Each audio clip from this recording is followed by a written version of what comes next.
Welcome to the Grow Your Business podcast. Listen in as we discuss all things business, growth and marketing with business owners, thought leaders and entrepreneurs. And now, here's your host, founder of Roundhouse, the creative agency, Saul Edmonds. Hey everyone, welcome to the Grow Business podcast. Today I am speaking with Christina and Ivana from Sunday Flies. How are you both? Great. Thank you very much for having us. Yeah, it's great to have you. And where I usually always ask everyone, so people listening have a little bit of a visual as to where people are in the world. Where are you located? Where are you speaking from today? So we are from Eastern Europe. Actually, it's Central Europe, right in the middle, Slovakia. So the heart of Europe. Hello, everyone. Yeah, actually, that's an interesting point, isn't it? Because I think because not many people actually look at like an actual map. They go, Eastern Europe is obviously logically in the east of Europe, but then you're saying Central Europe. It could be quite confusing. And then you actually look at a map one day and you're like, oh yeah, it's actually not particularly Eastern. It's more sort of Central. It's funny, isn't it? Like people give these labels to things, and then when you actually look at a map in the context of like where Russia is and Europe is and this is, things are all surprisingly close to each other, I always find. You go, oh, I never knew that. Yeah, I did that the other day between where Turkey was and how it comes up into Europe. It was like it's surprisingly all near each other. But anyway, we digress on that. So for everybody listening today, would the two of you or one of you be so kind as to give everyone, I guess, a little bit of a snapshot about who you are, who Sunday Flies is, and what you both do, and then we can get into like the detail of all of it. Over to you. Okay, so do you want it in one sentence or do you want the Well, story? I'd be super impressed if you did that. That'd be amazing.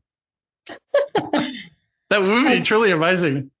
Okay, so in one sentence, Sunday Flies helps companies with high impact employee ambassador programs.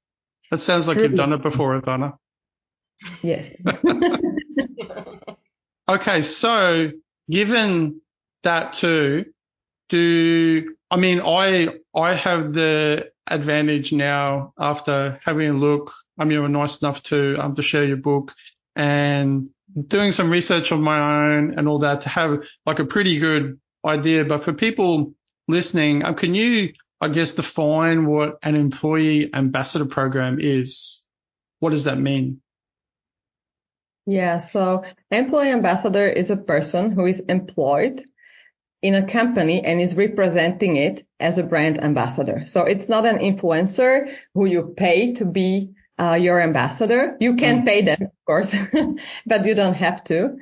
But those are your own employees, whether you are a small company, like whether you have free employees or whether you are a corporation, you can have your employee ambassadors. That means that your employees' voices used to build your brand, to increase sales and to attract new talent to your company.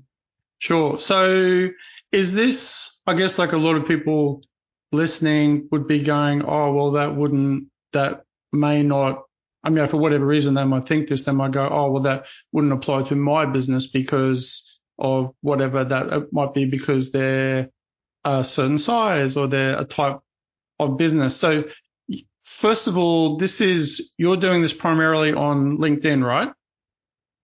Yes, exactly. But what is good about our system, it's replicated to other social media. But we are not an expert for Facebook or other Instagram social media, and they are totally different from the technical point of view. But the system we created, it's very simple to replicate to other social media. So yeah, they can do it. Sure. So if they're, so someone like, is is this more applicable to different sorts of businesses? Like in your experience so far, is it business types that are gravitate to this more, or is it size of business more? Yes, I would say the very common objection we get is, this wouldn't work for us because, and you can apply anything. Yes. So, we have worked, with over 10,000 clients. So they have been in, all of the areas that you can really imagine, from IT to banking to small solopreneurs selling courses. And it doesn't matter like how big is the company. If you want to have ambassadors or apply our system, you need at least 3 people. Yes. So if you are a solopreneur, Right. We also do work with solopreneurs, but this is not like an ambassador, but it's just a social selling program, for example. So it doesn't matter what kind of company, what kind of product. Usually we get like, we are manufacturing this kind of very specific a machine, and we couldn't sell it through LinkedIn. Yeah. And then in 6 months they say, okay, we can sell it through LinkedIn, and then they are curious. So it really doesn't matter. It can be service-based. It can be product-based. It really doesn't matter. The only thing you need is to want to be seen. That's interesting. So the title of your book that you've both co-authored is The Magic of Employee Influence, right? Mm-hmm. So exactly. That word that the title just then had like a slight little bit of new meaning for me when you just said, when you were talking about, people who then have this realization and go, I could never do this because of whatever, probably because because people make assumptions about all sorts of things, right? They go, I can do this. And they don't really think it through, but I can understand why. But then that the title, I guess, especially in those circumstances, it might almost seem a bit like magic, I would imagine. Like for some people, they've gone, or they've thought in their mind that they've tried something when, they haven't. I mean, it's easy to do, isn't it? You go, or you discard something before you sort of approach it. But, can you give us actually just, maybe I see you had a bunch of case studies on your website too. I read through a few of them. But can you give me, say, one that maybe represents what we were just talking about that really sharp realization about oh my gosh, this actually really works. Mm-hmm. Yeah, from the sales point of view, we have one very, very favorite case study. It was about a client. They wanted just a brand awareness on LinkedIn.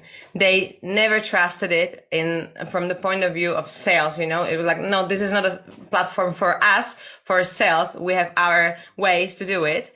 And then in a couple months or in a couple, some period of time, they came with a huge, huge client. It was €500,000 just per one client with this LinkedIn strategy. And they just wanted brand awareness. So it's really possible and it's really magical. And it doesn't have to be, very, very, complicated, but it has to be formalized to work and to be sustainable. Because this is a problem when we talked with people 1 year ago, 2 years ago, they never trusted this ambassador project. But the thing is, they trust it now, but they just they just give a workshop to their employees and then post. Everyone post, anytime you want, everything you want. But the problem is that it's not sustainable. And after a couple months, they stop posting because it's not for them, because it doesn't have this hooks we have in our project. Yeah, I think the first thing that jumps into my mind is that we've had employees in the past, and like I feel that we had always been really lucky with people who we felt were like, you know, as much or as much invested in our business, almost like a business owner. And I know that's not the case with a lot of people. So I would imagine that a lot of people would, given that the whole premise of it is about utilizing like this sort of harnessing this power of employees, that if employers don't have that same mindset about their employees, first of all, and then think that, or have a perception about what an employee is, I guess, too, then have you found that unless there's that grounding there, that it's probably not going to work, or that there's a way past that in order to convince people or to turn them around to go, actually just like do this or this? Like, what are your thoughts on that? Or has that happened in the past? Yes, well, usually it happens when a company tells their employees, okay, for example, the CEO says, I don't like this social media. I think this is useless, but anyways, the competition is doing it. So you, Jane, are going now and building our brand online. So of course, Jane isn't very keen to build the brand. You know, she doesn't feel very motivated. Yeah, she just works there, right? She just works there. What she's going to like, you know, be a brand ambassador all of a sudden. Yes, but if you find what Jane cares about and what she wants in her life and in her career, then she is very keen to build a brand because she knows what's in it for her. And key point, right? Yeah. Yes, and we have a 10-step process how to implement the whole project, how to launch it and then implement. And one of the key parts is a kickoff meeting where we talk to almost all employees. Sometimes it's all employees. It depends on the company and how big it is. If it's 20,000 people, of course, not all of them have to attend. So we give a presentation about LinkedIn. How does it work? What that they can gain as a person and as a company. And if they understand that if my employer looks better, I look better because I work for that company. So we help each other. Usually people don't do it just for the company. Of course, if you are the owner, yes, you want the brand to rise, but there is a way how to do it organically with your employees, but you need to know what they want. Yes. And to present it in a way. And then you ask them at the end of the kickoff meeting, who wants to get involved? So now it's on them. They need to volunteer. They need to say, okay, I'm interested. Actually, I would like. And if you just turn it like this and ask them to volunteer, then it's a privilege to become ambassador. It's not like I have to spend another hour a week for social media and I don't want to do that. It's okay. This is a huge opportunity. I will get to opportunities in our company and also outside of the company. Maybe I will get invited to podcasts or to conferences. I get more sales. And if you really know what's motivating those people, those ambassadors, then you get really, really motivated ones. Interesting. Yeah, that's a really good explanation. And am I right in assuming that then relates to the buy-in part of what you speak about, like in your book, like of that's like the same sort of thing? That's what you're talking about, right? Yes, exactly. Mm-hmm. Yeah. And I was when I was going through that part in your book too, and I was just sort of like a jigsaw puzzle, sort of piecing together things that like we always sort of think about, like in our industry and our business, what we do for clients in terms of like brand awareness and branding, and because we don't necessarily deal with the cultural, like the business culture. Like, because we might be working with, someone like yourself, or if there's like a business coach or people who are talking on about the same topics, but for different reasons. But then I was going, okay, well, the brand culture, the brand awareness, and that's all then it's sort of linked really, isn't it? In a quite interesting sort of way, because when I first, heard, I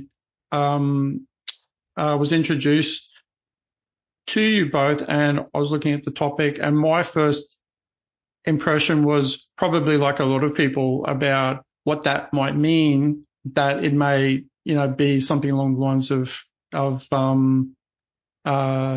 people being told that they should do this. So I didn't really think it through, but as I was thinking about it more and thinking about the culture, that it might almost be like, am I right in assuming it might also be a way for businesses to really assist their business culture even? Like it might be like a funny way that, say, like even if they have like a really good culture, or they really are specific about it and everybody knows what that is and it's written down and etc., that this sort of process that they go through might really help with that. I mean, what are your thoughts on that, Christina? Mm-hmm. As you said, it's very important that you have your own culture, and it's totally different for every company. And I give you an example. We have companies, clients from, for example, IT sector. And they always say like, yeah, but we are the same. We have the best product, the best prices, the best case studies. But what is different about us? And we always tell them, your people are different. That means your culture is different. And we saw it so many times, even in such a sector like IT sector, it's totally different than the others. Of course, like every sector is different. But this is what I like about this ambassador program, that people are really the focus. And what I like about it also about the LinkedIn Ambassador project is that you are communicating externally on the platform, of course, but what is important, it helps the culture and the internal communication. So usually companies come to us when they want to change something too. So if they are changing their culture, or they are doing this employer branding more sophisticated in their company, this is the right time to focus on LinkedIn too, because it can help like significantly. Yeah, actually, I know it's probably my perception too, now that I'm sort of reflecting on it, because I often, like when I do these podcasts and things crop up, it always forces me to reflect on how I think about things. And I was like, actually, I haven't really ever thought through specifically how I think about LinkedIn, because I use it, like I don't, it's our primary thing that we, talk and share things, etc. But I guess, like a lot of people, it's like a B2B platform where you're almost like an online networking platform. And I guess many people, like you touched on it before, that people may not necessarily always view it as more of a sales platform for selling things, and more of a, connecting to people with the potential to sell. Like, is that a perception that has cropped up like over the years with you, that you've seen? Is that true? Well, historically, people were always thinking LinkedIn is just for recruitment. So when we started 10 years ago, we had to explain, okay, it's for recruitment, of course, but you can use it for sales because it's the biggest database of business people in the world for free, So when I started a headhunting company 22 years ago, we had to buy the databases. So we had to, whether we paid for the database or we had the yellow pages, and, we went through it. So now you have everything online and for free on LinkedIn. So how you use those data, it's up to you. And one of the greatest uses you can have for LinkedIn, of course, is sales. I would say that each lead on LinkedIn, usually, depending on the product or service, is a high value one. So you don't want to go and spam people with robotic messages that seem like they're personalized, but they are not. And everyone knows that. Yeah. So plenty of that going around. Yeah. So when we usually when we work with clients on sales, they want to sell services or products that are quite expensive. I would say 5 figures plus, 6 figures and more. So when they have 6-figure projects and more expensive projects, you don't want to just throw some random messages on LinkedIn and hope that some of the spaghetti will stick. So definitely you need a strategy to do that right. And I would say that building meaningful connections is a great strategy. But there are people who are building connections for 10 years and have never had sales. And that is a problem then. Yes. Yeah. So you need to know how to build the connections, but then how to harness those connections and to really make sales. Yeah. To take the next step, right?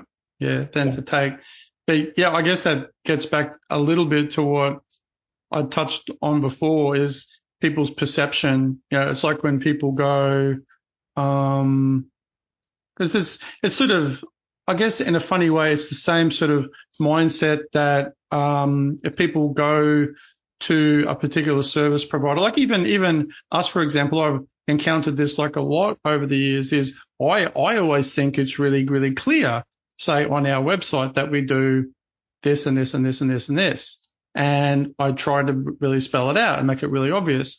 But even for people who I've known for years, they go, oh, I didn't know you did that. And I'll go, you have to be kidding, right? Like I've known you like for 10 years. And they're like, oh no, I never knew that. And then I'm like, how could that be?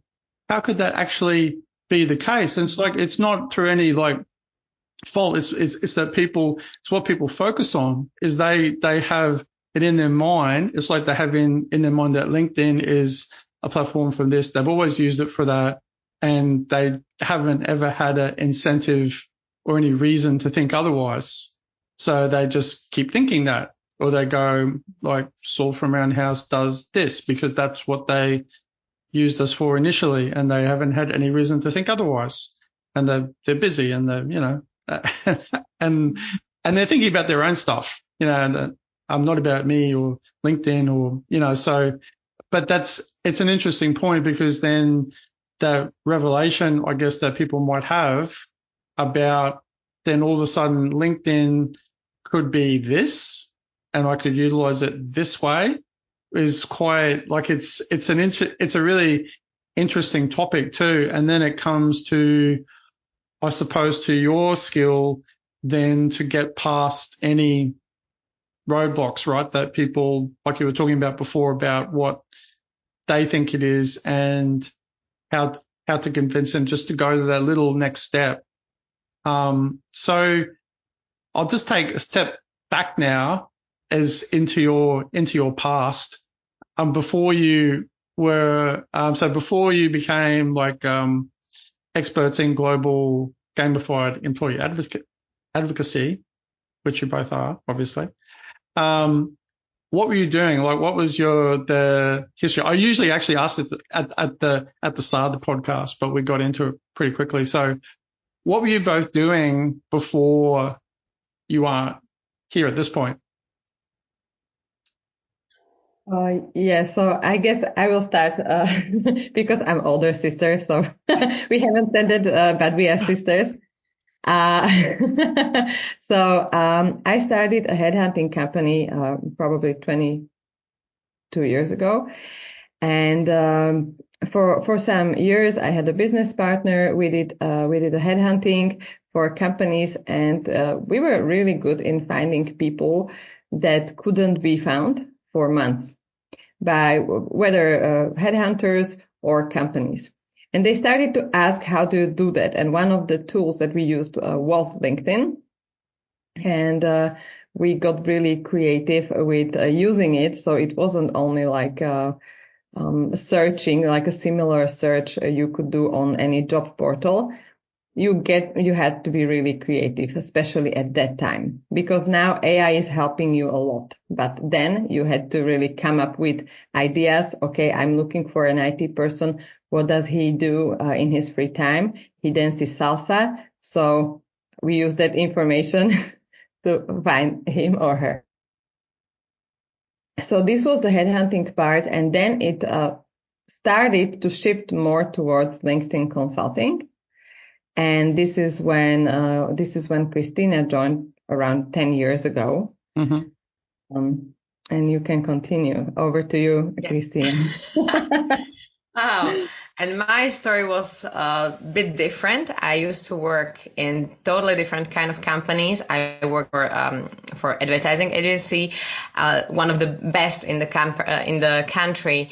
I worked for the big company. It was a very, very huge corporation when I had the pleasure to work with the management team, like the project managers, and it taught me a lot, really, to how to work with busy people because they were too busy and their time were like very expensive. So because I was just a part-time person there, I realized, okay, my time is not that expensive as theirs, so I have to work more so they can work less with me. So that's why I created a system how to shorten the meetings. We had regular meetings with management, and it was 1 hour, one and a half hour, and I shortened it to just 10 minutes.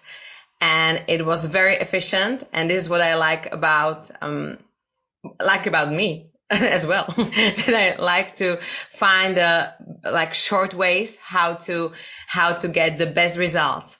And it was very efficient for me, and it was very, very efficient for the company too. So that's why I really like the job. And what else? I worked during the college, and like every time I worked like one job, 2 jobs. So it was a lot of experiences, and this helped me a lot with the headhunting, because I could really imagine how does it feel to work there, to there, because it was totally different kind of companies, and the size was as well very different. So this is what helped me today too. I can really see what is their problem. And headhunting was very special for me because I never thought I will do it. This was very funny that my ex-boyfriend told me, yeah, you should work together. I said, no, this is her job. This is never thought you were going to do it. No, because I thought this will destroy our relationship. Because, when you work with family and it's true sometimes though. It is true sometimes. Definitely. Yes. Yeah. Yes. But for us, it was totally opposite. I see it this way. I hope you see it too. But I moved from our city. I moved from the Bratislava. I moved 400 kilometers apart. And this is the thing, that if we don't work together, we would not talk to each other as often, Yeah. So, well, there you go. This helped us a lot. Mm-hmm. It was like your own employee ambassador program for your relationship. Yeah, but that's true. Yeah, but it's true though, isn't it? Like it depends on the people, but like it can sometimes, like having like I'm starting to form like a bit of my picture of a clearer picture on I asked that sort of history part because it always gives like a little bit of an extra insight, like for people listening to about then like things that you obviously tuned into earlier on that led to where you are now. But it's a bit like I always, like I've brought this up probably way too many times on this podcast about like the sport analogy, but I like, especially with things like that, like my sister had always been in HR, and she had worked for some really big recruitment companies and did a lot of headhunting and all that too. And she used to talk to me about it, and we've had clients, and I've never, like, I hear people talk about it, and I've always had that general perception that there's obviously good personal skills, there's like speed, there's specific timing you have to get things done by. So there's all these elements that come together that make you have to think on the fly a lot and then achieve a good result. So there's that sort of sport in that real time sort of way. You don't always have the luxury to like, oh, we'll see how that works out, and take your time. Like, you got to get these things done, right? And then you, Christina, like, you didn't think that you were going to be that sort of person, but then like it was obviously within you. And then once you realized it was like, oh wow, that's really interesting, or, and you had this like great thing in common that you could both work on, which I think is great. Like, that's a nice story to hear too. And it's like, I guess it's like many of the reason why an employee ambassador program then works when it's authentic, right? Too, because it obviously has to feel and be authentic, because otherwise people are like, that doesn't sound like that would be true, like it's got to be real. Yes, and this is what happens usually when you just let your people post by themselves. They don't really know where they are going, so it's like all over the place. We call it the random acts of social, because some people may perceive the culture differently in the same company as the other, depending on the department, management level. And it's okay, but if they know where they are going, so it's not about having messages on the door or on the walls, like this is our culture, this is our, like, what we stand for, but really living it. And if it's authentic, then you will attract people who are similar. So for example, when we have talked about talent, so of course you want to attract people who are similar to your teams. But it's the same and it's applicable to sales too. So you want to attract clients that you like, you can get great results for, and you are profitable, of course, very profitable. So you want to have all three. And this is what you also said. You can always repeat what you're doing. And after 10 years, people are still asking, really, you're doing this? And with LinkedIn content specifically, you can teach them exactly what you do, how you do it, what is the process, what is the price. Of course, depending on a project and so on, but are you expensive or not? Yes, so they will know, okay, he's expensive, but he's good, for example. That's cool. And you really want them in sales to know who to attract. So, for example, you can minimize the meetings with potential clients because they already know how you work, who you work with, what kind of companies you help, what kind of companies you get results for. And then you get maybe you get 10 meetings and 1 client. Yes, or you can get 10 meetings and 8 clients if you do write the content, so depending on the conversion rate, of course, and the product or service.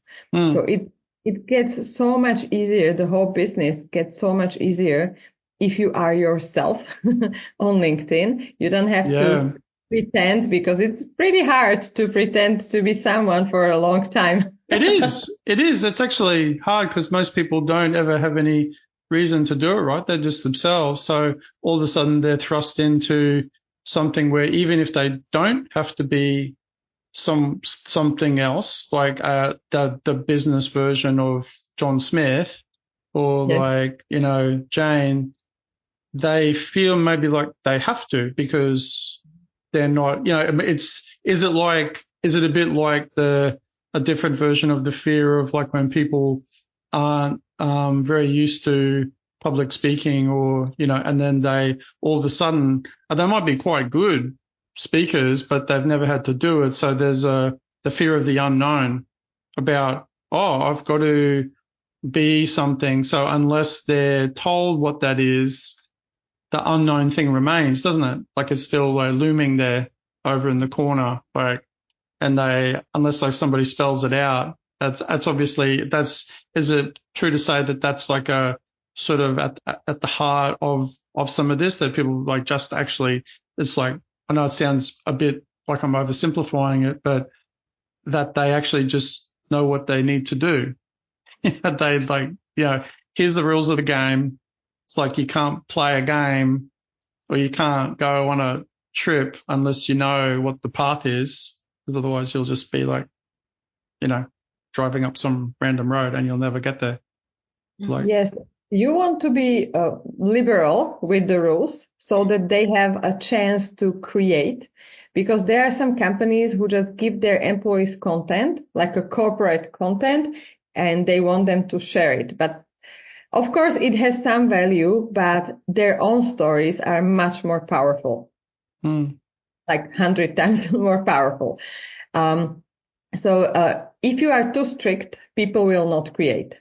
They will just give some like, and then they will say on glassdoor.com that my employer made me to go and like their content. Yes, you don't want that.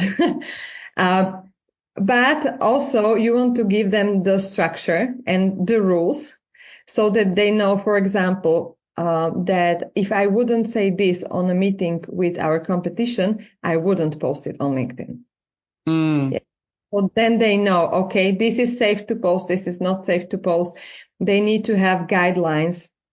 It's not that simple, just you tell them, okay, go and post whatever, because one day you will wake up and see a post you don't want to see.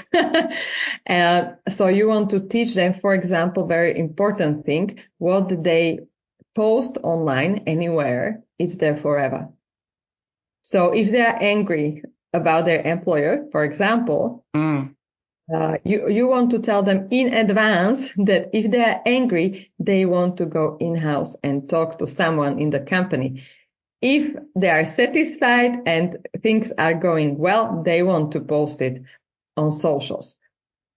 And if they know in advance, they will know when they are angry, like it, or sometimes things happen. Employees get angry and you don't want them to post anywhere. And the thing is, sometimes companies are asking, what if the people post there something that we don't want them to? So you need to train them. This is thing number one. And thing number two, they would post it not on LinkedIn, but on their Facebook or Instagram or TikTok, like anywhere. Yeah. Now there is a trend of the live videos on TikTok where employees are filming themselves, telling their employers they are not satisfied. Yes, and it's live. So you as an employer are like, like a deer in the light, and they are filming you and telling you, okay, this is why I'm not satisfied with this company. So this is happening. People are living social lives. So we need to give them rules how to do that and where to go when they are dissatisfied and what to post if they are satisfied and want to share. Yeah. Is the, we touched on this before too, but is that perceived risk, which actually may not be risky at all, is the perceived risk of something like that happening at some distant future point for an employer way too much to bear? Like, it depends on the person too, I guess, if they're like, if they had some bad experience in the past, maybe they just can't get past that sometimes. But am I right in assuming you've got different sorts of strategies like to help people through that? Like it might be almost like being like a psychologist, I guess, right? Like you have to help people through it. Hey. Yes, you have to do it because the persons are very emotional, and the employer has to know what is the emotion these people are going through, because some are really very angry and they go to socials. We saw it. Yeah, we saw it on LinkedIn too. And what is the difference? What will do the company? If the company is silent, okay, this might be a sign that there is something true about the sentences the person wrote. So we also train our clients what to do with the haters, because it's a topic. And we have not so many haters on LinkedIn now, but maybe it will change in the future. Yeah, it's not really the platform for that, is it? It doesn't seem to happen a lot on LinkedIn. Yeah.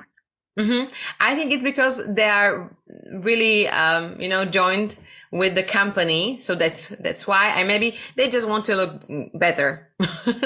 But we know some people who are like really like haters to everyone. And usually it's like, okay, this is the hater, like nothing to do with him. But sometimes the person is not a hater. He or she is just curious.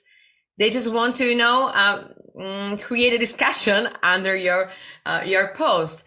So they just don't know how to express it. Exactly. They just actually don't know. Sometimes it's just, okay, the first step is, okay, don't take them as a haters, just a curious person. This is the first thing.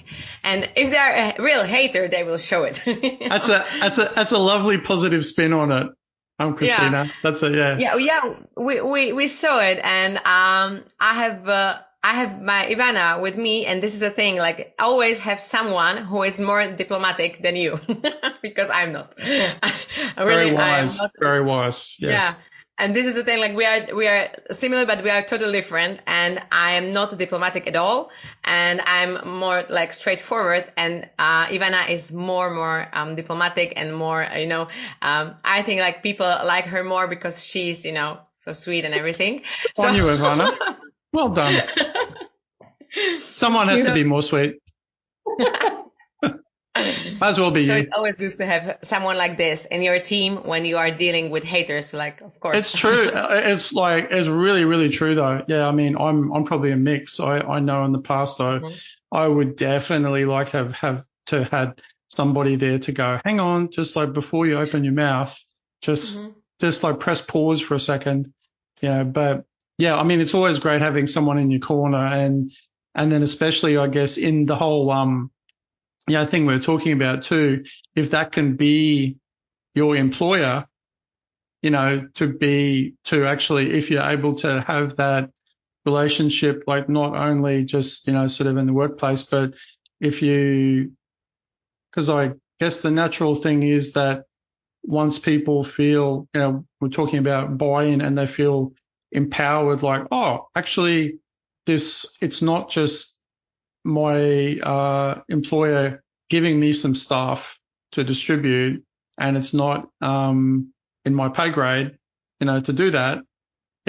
And like, why should I do it? But I've been told to do it. If they actually go, actually, I really want to do this because it presents me well and it lifts, and it actually, then have you found ever in the past through any personal stories and after the fact that it's actually improved their relationship, like the actual employer-employee relationship?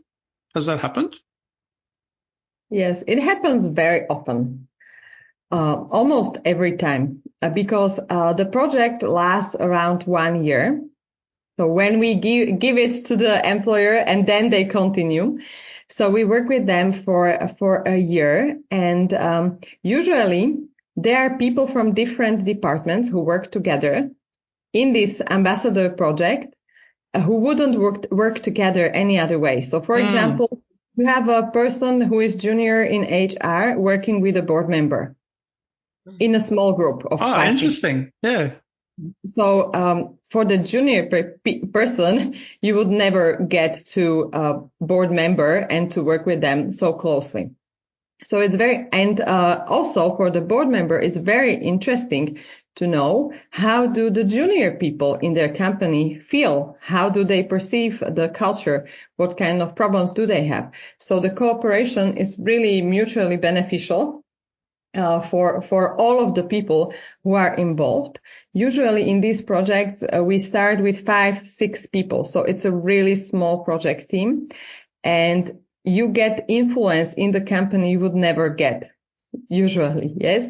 Even though if you're a managerial position, once you have the social proof of the people outside your company, then also people inside your company will see, oh, this is really interesting. So for example, you tell them why you have made changes in your companies or in your department. That's one thing. But if you say it on social media and people come there and it has 300 likes and I don't know, 50 comments like, wow, this is really interesting.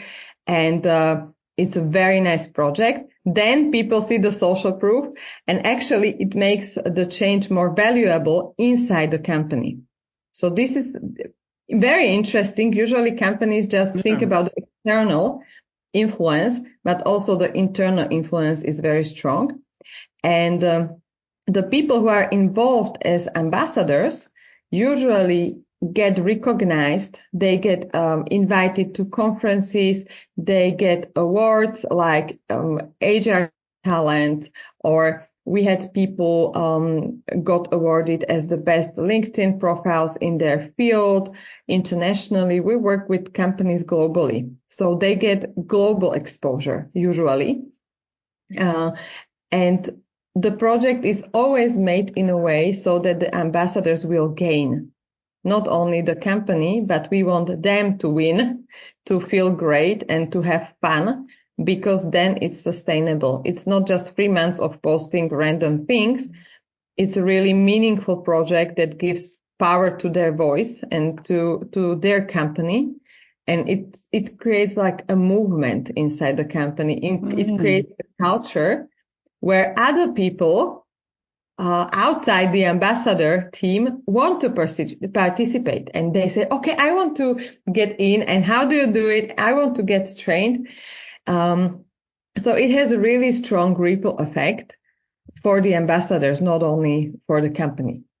I think it's fascinating. I think, because as what always, like I said before, what ends up happening on just about every podcast I do is, like, as we're talking about these things, my mind's kind of, working away going, oh, and then this would happen. And then when that sort of occurred to me just then about how it could potentially affect, like, not just the things that you want to happen on LinkedIn, that it's got this really amazing sort of side effect potentially, because I was just like ran a little scenario through in my mind as we were talking about, like, that you were saying about how a board member all of a sudden, for the first time maybe ever, has this like completely different level of conversation with, a junior person, which would usually never happen.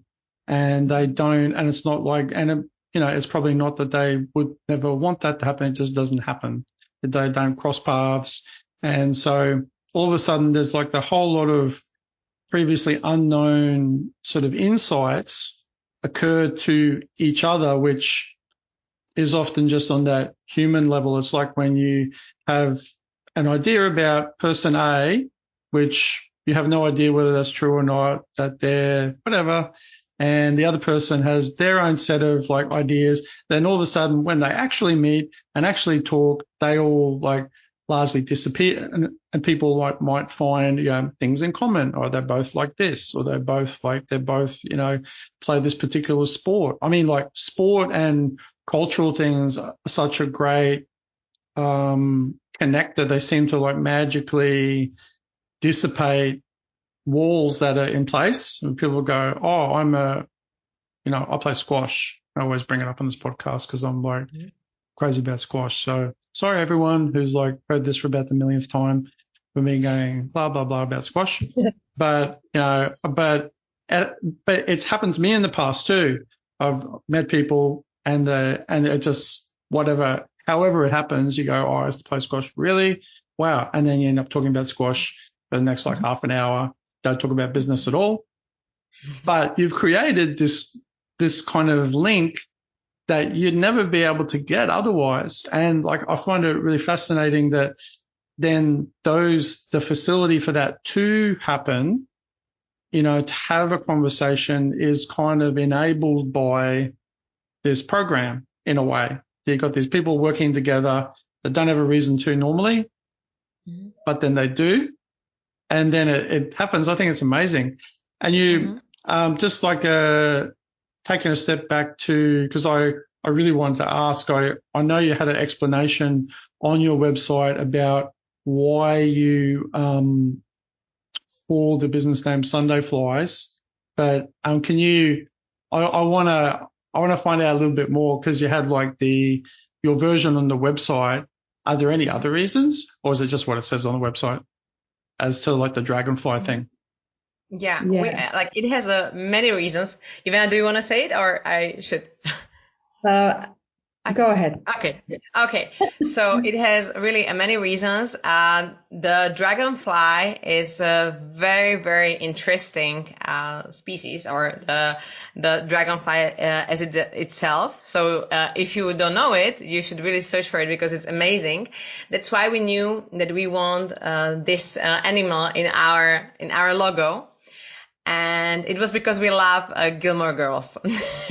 And there was this one person, and she has a dream about her inn, and it was called Dragonfly Inn.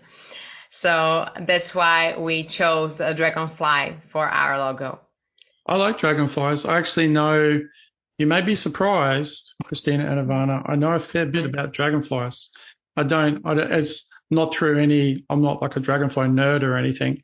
But I'll just like share this little story. We got this property out in the bush, and one day I was just on the deck and on whatever I was doing, and I was sitting down, and there's like really beautiful, dragonflies that, and this particular one, I had this experience, this dragonfly landed right next to me on the deck. It was like only about 50 centimeters away, just landed on the deck. And it was like, metallic silver. It was amazing.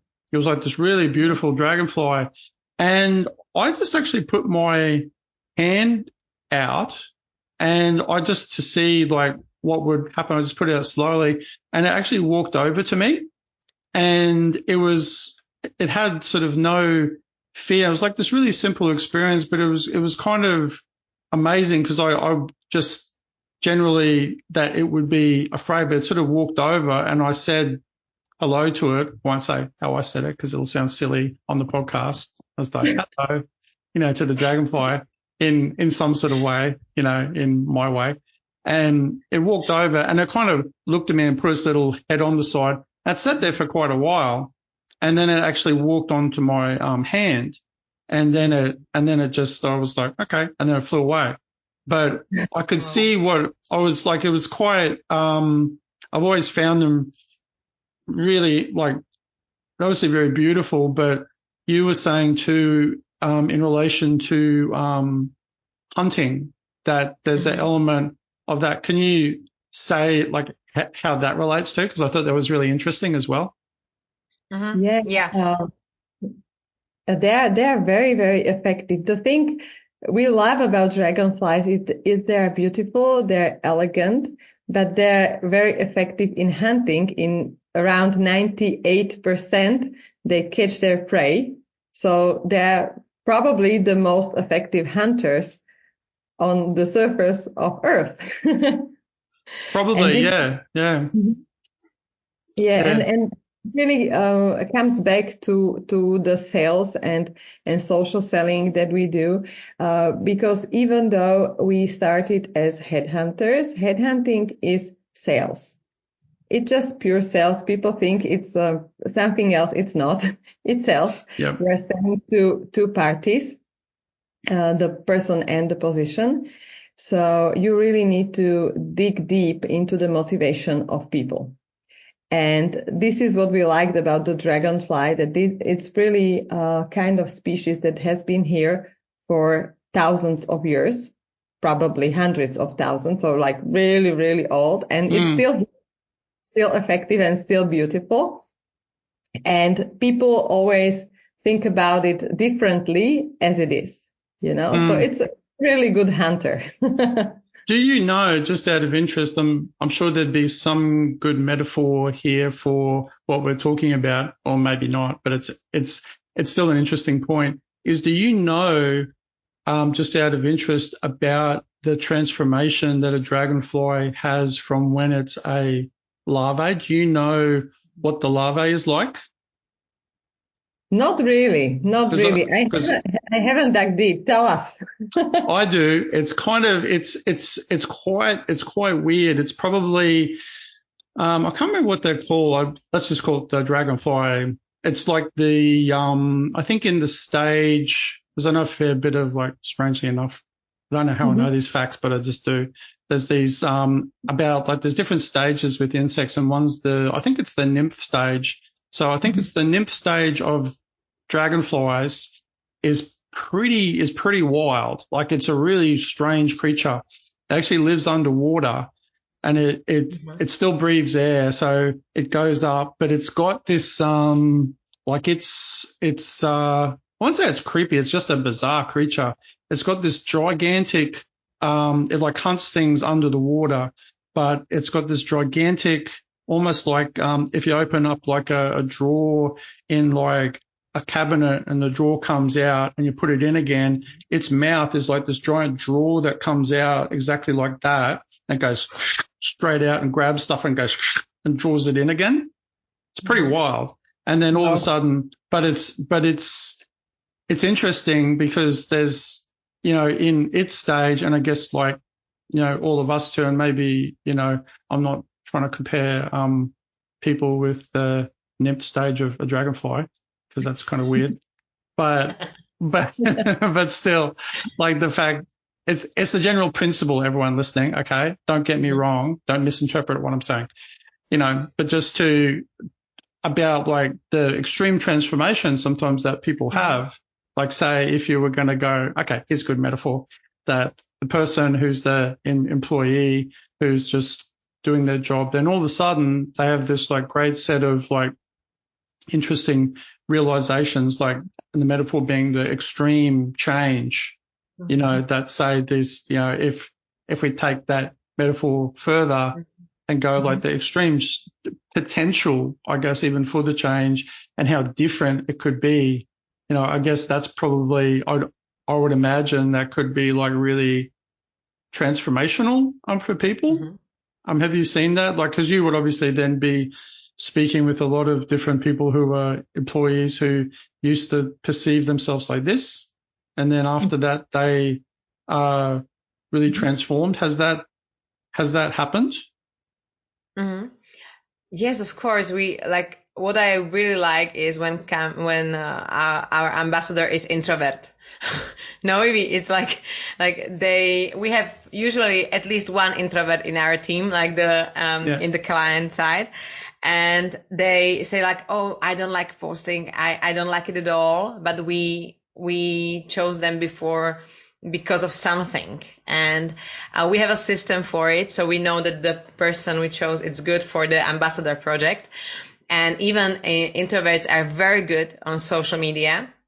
And I have one particular in my mind, and she never posted, for example, selfie or something like this, because she was so team oriented, and her posts are always full of love for the team and the company. So this is what I like about it. You don't have to post your selfie on LinkedIn, but you can make an impact with the post photos of your colleagues, for example, of your office. And you can find your own way, even if you are an introvert. Yeah, because I actually really believe that people do really, really know authenticity when they see it. They might not be able to explain it, why it is, but that's why they can too, because it's got a certain X factor element that they can't explain, but they know it when they see it, and they go they go, yeah. It's like it's like I'm super attuned because of, like, all the years of design and seeing, professionally shot photos, amateurly shot photos, stock photos, Like you can tell, like I can tell the difference. I've got a different level of understanding, but then most people can too. Most people intuitively know, that it's, really obvious things like, having every particular racial group and every particular, like in a photo, in a business situation, and everyone's like of a pretty high level of good looking is highly unlikely. I mean, and so straight away as like a red flag going, hang on a second, that's probably, and plus like there's a low level of like Afro-American people, say, in Australia. So having that in Australian audience is like, that seems a bit off, but things like that are obvious. But then throwing in, it's not just photography. It's like what you're talking about, language, how people do it. And I'm really starting to form a picture, and I hope people listening to the podcast are too, because I think it like sounds like a really, like from a brand perspective for me, like being sort of a brand designer, it's a really interesting way to sort of shift culture almost, like through this like other means, and then you're shifting it. So I also read too, like I think this was on your website, there was this thing that I wanted to find a little bit more out about. You said somewhere, and forgive me for not remembering where, you said when we were growing up, a common saying was the names of fools are found on all pillars. A phrase that reflected our society's disdain for standing out. Where was that said, and what was the relevance of that saying again? Yes, so we were raised in Eastern/Central Europe, and it wasn't very common, and it wasn't, people were not motivated to be seen. Yes, people were motivated to be the same, to still be the same, to be on the same level. Like if you stick your head a little bit up, just blend in. You had a problem. Yes. So usually people were trained to blend in and to really not be too visible. And this is what they say. Yes. The name of the fools are on all pillars. That means that being visible is foolish. Right. And you shouldn't be visible. You should just blend in and work hard. And this is what is really ingrained, not only in Eastern European culture, but all over the world, because we work with people globally. And you can see that really all over the world, like work hard, be quiet. And, you have to, your work will show. Yeah. Maybe except the US, where there is a different culture. But we have seen it a lot that people who really work hard and they are great workers, they have great results, they're just quiet. And then they ask, why am I not talking at this conference? Why am I not here or there? Why am I not in Forbes? Well, because people don't know what you are doing.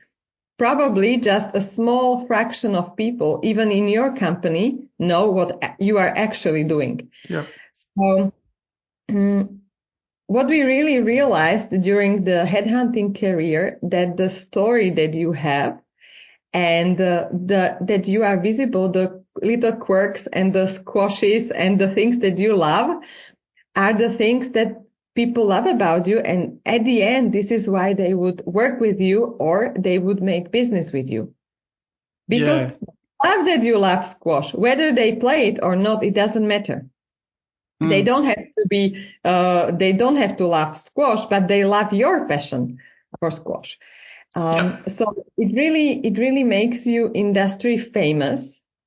And this is the thing. Industry famous means that you are not in like the cover of Daily Mail, or something like this.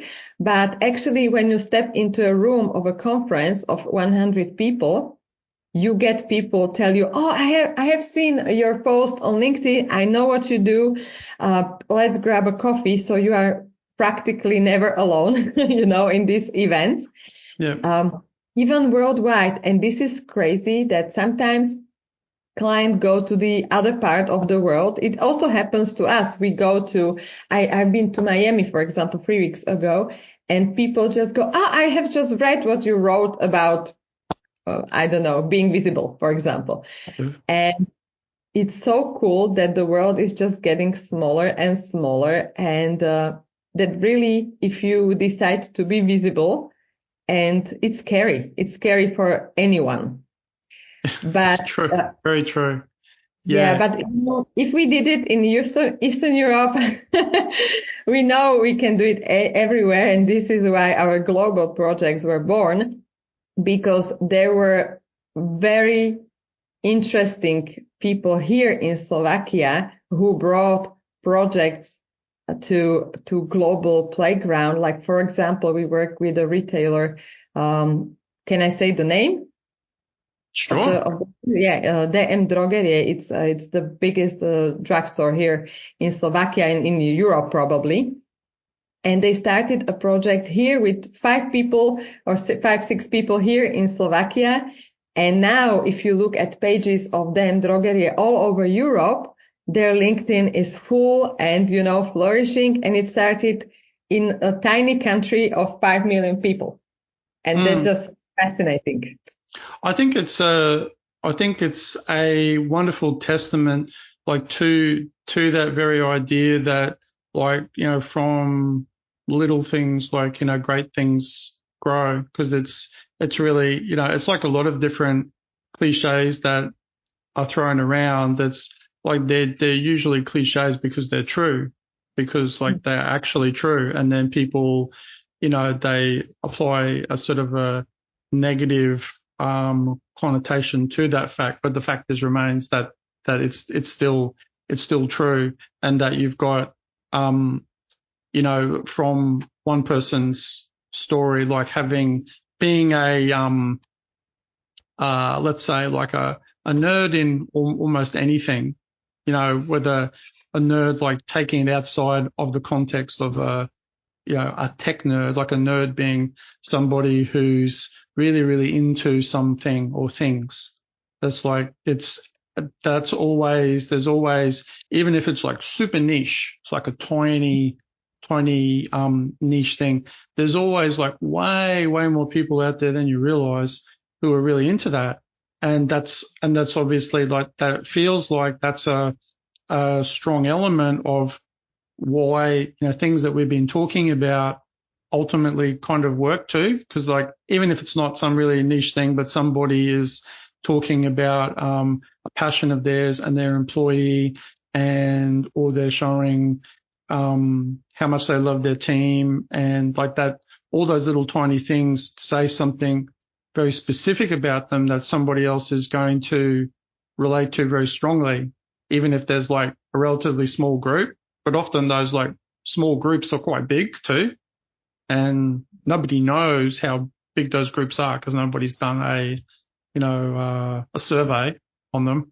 They haven't gone, like, how many people into like the larvae of a dragonfly are there out there? There's probably millions. I don't know. I have no idea. I'm not one of them, by the way. I just like know that fact, but I find it fascinating. And it links back to, I guess, maybe curiosity too, you think? Mm-hmm. Like in things, like people have to be curious to want to know more, but there's almost like a certain magnetism to it when they see authenticity. Like in like, somebody in a normal context, online, when a person looking at an employee of a company, and their usual experience would be that they're probably going to be sharing some company related, sanitized kind of information, and that doesn't happen. They're like, well, that's really, like, if I saw that, like, now that we've been talking about this, like, I can't necessarily think of a time where I've specifically seen that, but now that I'm imagining it, because I've got like a reasonably good imagination, I would imagine I would be like really kind of surprised and really interested. I would be like, oh, that would like grab your attention in the sea of like all this other stuff.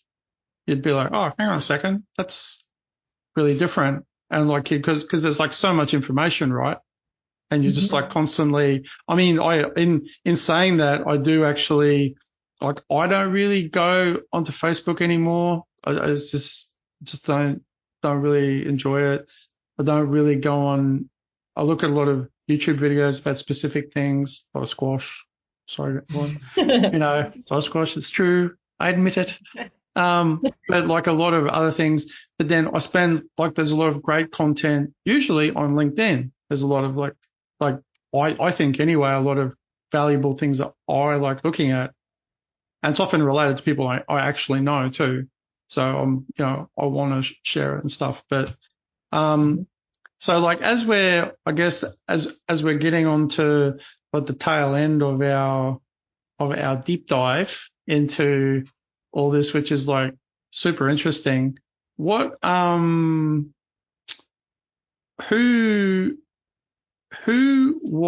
there a particular group of people or not that the book was actually written for in the first instance? Who was it actually written for? Mm-hmm. Or was it written for? Yeah, of course. We had our person in our mind during the whole process. We wrote it down and we saw it, and every time we moved somewhere, we had to really focus on our person. So it was very important for us to talk to the exact client of the book, of the reader. So this book is for the person, the project hero. So the person who is responsible for the LinkedIn presence in the company.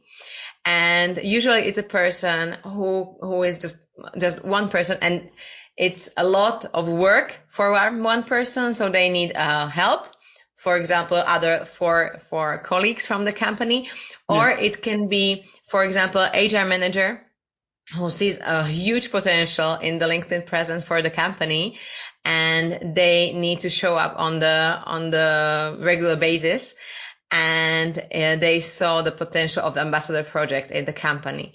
So it's the project hero who reads the book for us. Okay, yeah. How about, have you found also that there's like, say, that particular person that might sometimes be like, say, internal marketing manager, like who's responsible? Is it that sort of person too?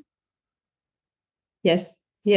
Usually it's HR or marketing. So those two roles, sometimes employer branding or a CEO if it's a bigger company.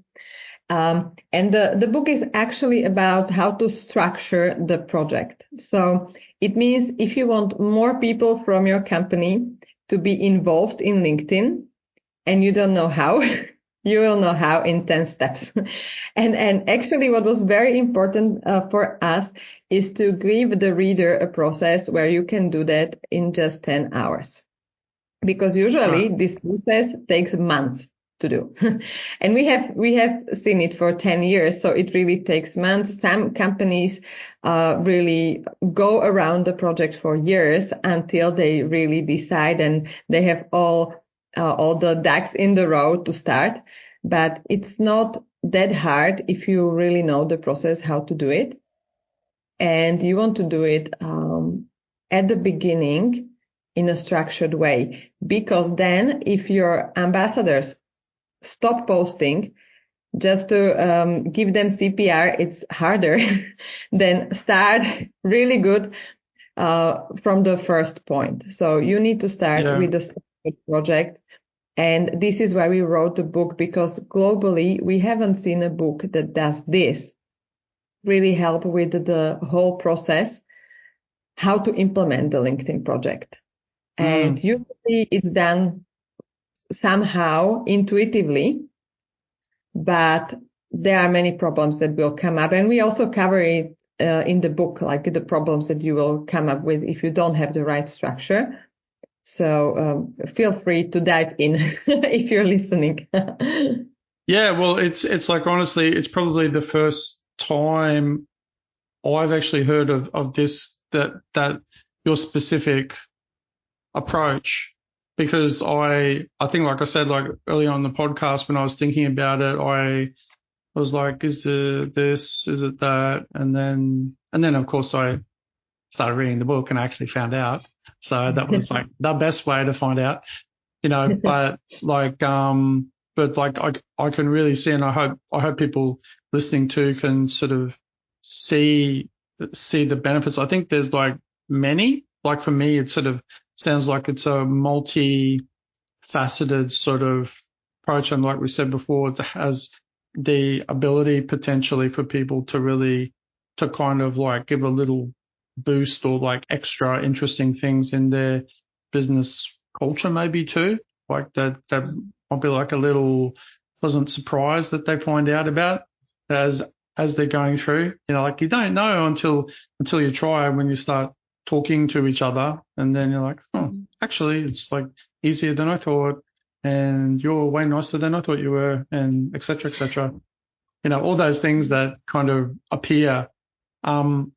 So I said also at the beginning, before we started the podcast, that I was going to ask you to provide a quote as well. So Ivana or Christina, do you want to, have you got one? Have you got like a quote that you'd like to say that's relevant, or you just like, or like, it can be about dragonflies if you want. It doesn't have to be. Christina, do you have one? I do, but go ahead. You can. Okay. So mine isn't a quote. It's a motivational ending of this speech we had. Right. Fantastic. It's a thing that your voice is really powerful. You have your voice to change people's lives on a different scale in your company, in other companies, and your voice is really needed. So if you just keep it for yourself, telling yourself you don't need to be visible, you're harming other people of your help and your influence that you can have over their lives. So don't be afraid and try it. And I want to say almost everyone, I would say everyone is scared to be visible in some shape or form, especially when we work with people who have English as a second language, for example. This is a thing that it doesn't matter. It doesn't matter if you do mistakes. It doesn't matter if your picture on LinkedIn is not that good or the text will get better over time. What matters is that you give yourself permission to be more visible in this year. So I wish you that. That's wonderful. That's good. That's very good. Also, by the way, I like that. Have you got one also, Christina? I do, but after this one. Don't be shy. Don't be shy now. Okay, my voice matters. Okay. So what I really like is the don't be scared part. If you are scared, don't go to the forest.